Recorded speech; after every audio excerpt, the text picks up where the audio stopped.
আপনি কি শিওর যে পুলিশরা কখনো ঘুষ খায় না? ওদেরকে ডোপ টেস্ট করা হয়েছে। আমাদের 2024-এ জুলাই আন্দোলনটা হয়েছে, তো এই জিনিসগুলো আমরা চোখে দেখছি।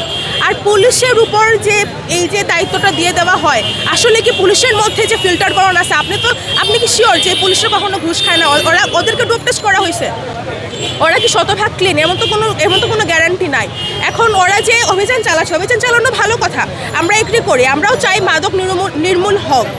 কারণ এই উদ্যানে যারা মাদক বেচে, ওদের তো একটা সিন্ডিকেট, ওটা তো ভাঙতে হবে। কিন্তু ভাঙা সব সময় কেন সাধারণ জনগণরাই মাঠে মারা খাবে? ওই অধিকারে তো কেউ। এবং শিক্ষামন্ত্রী যেটা করতে, সেটা হচ্ছে মরাল পুলিশিং, মানে হচ্ছে তুমি কিভাবে চলবা, কখন বের হবা না থাকবা, এটা কি ভদ্র? উনি একটা কথা বলছিলেন যে ভদ্র করে সন্তানেরা কি রাতের বেলা থাকে না? ভদ্র করে সন্তানে যে চাকরি করে রাতের বেলা বাসায় আসে, ভদ্র করে বেরোবো না, আমরা ঘরেই থাকবো, ভদ্র করে আমরা বাইরেই থাকবো, ঘরেই থাকবো, কিন্তু ওই টাকাগুলোকে আপনি দিয়ে দিবেন?